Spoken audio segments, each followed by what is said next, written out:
Hello friends, तो इस video में देखने वाले हैं सप्लीमेंट्री परीक्षा के लिए क्लास 12th फिजिक्स के ऐसे मोस्ट आईएमपी क्वेश्चन जो आपकी परीक्षा के लिए कहीं ना कहीं महत्वपूर्ण है। तो देखिए, अब आपके पास टाइम तो बहुत कम है, तो आप क्या कीजिए, जो भी आपने प्रश्न याद किए हैं उनको आप रिवीजन कीजिए। तो हम जो भी क्वेश्चन आपको बता रहे हैं उनको आप रिवीजन कर लीजिए। जो इन क्वेश्चन में से जो भी क्वेश्चन आपको याद नहीं है, लेकिन जो भी हम इस वीडियो में आपको आईएमपी क्वेश्चन लगवाएं उनको आप ज़रूर याद करें।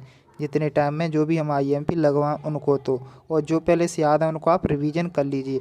और जो भी हम आपको क्वेश्चन प्रोवाइड करा रहे हैं, जो पिछली कई परीक्षाएं जैसे प्री बोर्ड परीक्षा, अर्धवार्षिक परीक्षा, वार्षिक परीक्षा, पिछले साल की जो भी परीक्षाएं हैं उनमें पूछे गए प्रश्न हैं, तो काफ़ी महत्वपूर्ण प्रश्न है, इसलिए आपको उन क्वेश्चनों को देख लेना है। और जो हम आईएमपी लगवाएं उनको आपको याद कर लेना है, और नहीं वैसे वैसे जल्दी जल्दी आपको रिवाइज कर लेना है। और जल्द आपको ऑब्जेक्टिव टाइप यानी ओटे जो आप ऑब्जेक्टिव टाइप क्वेश्चन होते हैं वस्तुनिष्ठ प्रश्न, उनको हम आपको लेकर आ रहे हैं, तो उनकी वीडियो आपको मिल जाएगी। तो देखिए, पहला प्रश्न है, धातु का कार्यफलन किसे कहते हैं, यानी कार्यफलन को परिभाषित करना। ये आपके 2 नंबर के लिए महत्वपूर्ण प्रश्न है, तो आपको याद कर लेना, वैसे आपको याद होगा। और यहाँ पे सार्वत्रिक गेट कौन कौन से होते हैं, केवल आपको नाम लिखना है। सार्वत्रिक गेट और ओम का नियम, ये भी महत्वपूर्ण है 2 नंबर के लिए, क्योंकि जो सिंपल क्वेश्चन पूछा जाएगा तो ओम का नियम आ सकता है, इसलिए ओम का नियम आपको याद कर लेना है। और यहाँ से अनोमीय ओमीय अनोमीय प्रतिरोध से क्या उदाहरण देकर समझाने, ये भी आपके लिए इम्पोर्टेंट ही है। देखिए, यहाँ पर है व्हीटस्टोन सेतु का सिद्धांत लिखिए, इस पर आपको आईएमपी लगा लेना है। देखिए, एक क्वेश्चन आपके लिए आईएमपी है, तो इससे अगर आपने याद कर लिया तो आप इसका रिवीजन कर लीजिए अच्छे से एक बार, और नहीं तो आप इसे याद कर लीजिए। अब देखिए, यहाँ पर किसी विद्युत भागबल मापने के लिए वोल्टमीटर की अपेक्षा व्योममापी अधिक श्रेष्ठ होता है, क्यों? यानी वोल्टमीटर से व्योममापी श्रेष्ठ है, अधिक श्रेष्ठ है, क्यों? क्वेश्चन ऐसे आ सकता है, इसलिए आप इसे कर लीजिए। वही क्वेश्चन है, व्योममापी वोल्टमीटर से श्रेष्ठ है क्यों। अब यहाँ पर है एम्पेयर का परपतीय नियम, इसे आपको याद कर लेना, ये भी महत्वपूर्ण ही है, आ सकता है। अमीटर और वोल्टमीटर में 2 अंतर 2 नंबर के लिए आईएमपी क्वेश्चन है, क्योंकि अंतर तो आपको आना चाहिए।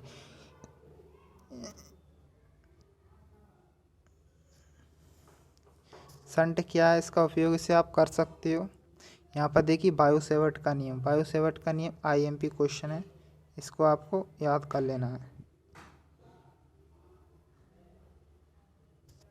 और धारामापी की कुंडली के बीच में नरम लोह का एक रॉड रखा जाता है, क्यों? एक कार्ड वाला क्वेश्चन, इसको आपको फेर लेना है, याद कर लेना, वैसे याद तो आपको होगा। भंवरधारा क्या है, 2 नंबर के लिए इम्पोर्टेंट है, तो इसे आप कर लीजिए। भंवरधारा क्या है, आईएमपी प्रश्न है। आपको इनको क्या है, जल्दी जल्दी रिवीजन कर लेना, इसलिए हम इन क्वेश्चनों को बता रहे हैं कि आप इनको छोड़ दो, और वैसे ही क्वेश्चन सही महत्वपूर्ण है। देखिए, यहाँ पर स्वप्रेक्षण और अन्य प्रेरण में अंतर आपको याद कर लेना है, वैसे याद होगा, तो इस अंतरों को आपको याद कर लेना है।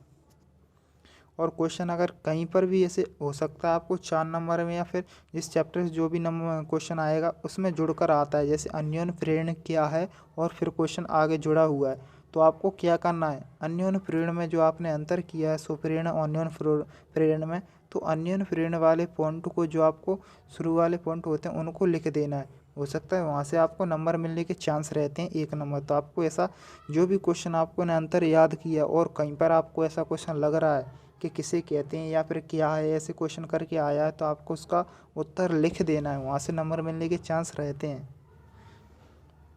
देखिए, प्रत्यावर्ती धारा के विद्युत अपघटन क्यों नहीं होता है, ट्रांसफार्मर ऊर्जा क्षय के 2 कारण और इन्हें कैसे कम करते हैं, ये तो इम्पोर्टेंट क्वेश्चन है आईएमपी। अब देखिए, यहाँ पर है निर्वात में विद्युत चुम्बकीय तरंगों की चाल सी और चुंबकशीलता μ0 और विद्युतशीलता ε0 के संबंध लिखिए। तो इस शायद संबंध आपको इसमें सी बराबर होता है 1/√में μ0 और ε0, ये आपको याद कर लेना है। जो प्रकाश की तरंग की चाल होती है, ऐसे ऑब्जेक्टिव टाइप क्वेश्चन में भी वो आ सकता है, इसलिए आपको इसे याद कर लेना है। कला संबंध स्रोत से क्या तात्पर्य है, प्रकाश तरंगों के अध्यारोपण का सिद्धांत। तापानिक उत्सरण क्या है, यहाँ पर 2 नंबर के लिए आईएमपी।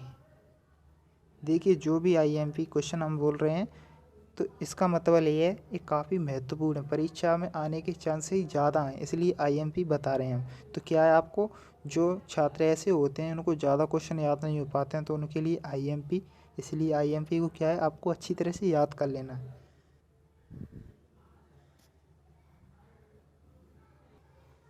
देखिए यहाँ पर है एक किसी सेल का विद्युत भागफल विभवांतर और आंतरिक प्रतिरोध में संबंध, ये भी आईएमपी है। क्वेश्चन थोड़ा बहुत घुमाकर आ सकता है, लेकिन आपको अच्छी तरह से ध्यान रखना, विद्युत भागफल विभवांतर और आंतरिक प्रतिरोध इनमें संबंध पूछा गया है। ये क्वेश्चन आईएमपी है, सभी को याद कर लेना है। देखिए यहाँ पर न्यूमेरिकल क्वेश्चंस हैं जो इनके बेस पे आ सकते हैं, एक ये वाला। और देखिए यहाँ पर देखिए पार्श्व क्रम जो बताया गया है, यहाँ पर समांतर क्रम।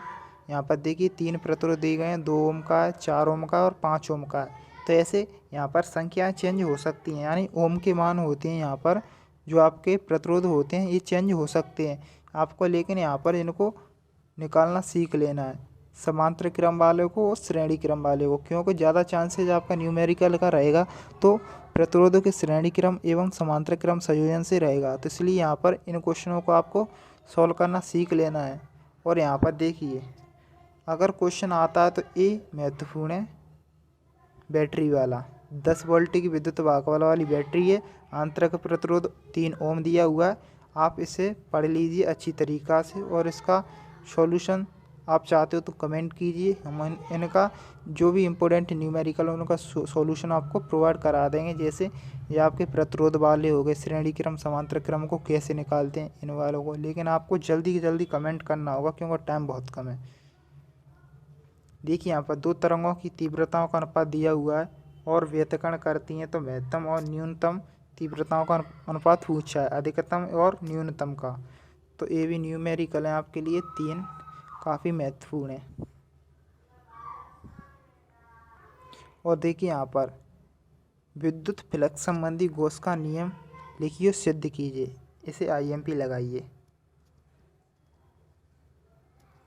ये आपको सभी को याद कर लेना, अच्छी तरीके से रिवीजन कर लेना है। देखिए सिद्ध कीजिए, 2 आवेशित चालकों को आपस में जोड़ने पर उसमें आवेशों का वितरण उनकी धारिताओं के अनुपात में होता है। इसे आप कर सकते हो। देखिए यहाँ पर एलसीआर परपथ वाला तो हमने पिछली वीडियो में भी बताया था, तो एलसीआर परपथ आपको याद होगा, अच्छी तरह से रिवीजन कर लीजिए। जो आपकी वार्षिक परीक्षा उसमें भी शायद आ चुका है एक प्रश्न, तो आप इसे कर लीजिए। और यहाँ पर देखिए लॉजिक गेट भी आपकी जो वार्षिक परीक्षा थी उसमें आ चुका है शायद, यहाँ पर देखिए। और लॉजिक गेट को भी आपको कर लेना। और सबसे इम्पोर्टेंट क्वेश्चन है पीएन संधि है, पीएन संधि डायोड की जो आपके अर्धदृष्टकारी होता है और पूर्णदृष्टकारी के रूप में जो वर्णन होता है उसे आपको याद कर लेना है। पीएन संधि डायोड का अर्ध तरंग दृष्टकारी के रूप में और पूर्ण तरंग दृष्टकारी के रूप में, दोनों ही क्वेश्चन इंपॉर्टेंट हैं। और सार्वत्रिक गेट, लॉजिक गेट, इन गेटों को आप कर लीजिए क्योंकि गेट से क्वेश्चन आता है हर पेपर में। तो देखिए इस वीडियो हमने जो भी महत्वपूर्ण प्रश्न थे जिनको आपको रिवीजन करना है, जो भी हमने बता दिए हैं। और हम आपसे ये नहीं कह रहे कि 100% आपको यही क्वेश्चन मिलेंगे, ऐसा वैसा नहीं। हम केवल आपसे ये कह रहे हैं कि हम जो भी आपको इम्पोर्टेंट क्वेश्चन प्रोवाइड करा रहे हैं केवल महत्वपूर्ण प्रश्न है, परीक्षा की दृष्टि से महत्वपूर्ण प्रश्न है, परीक्षा में आ सकते हैं। हाँ महत्वपूर्ण है इसलिए।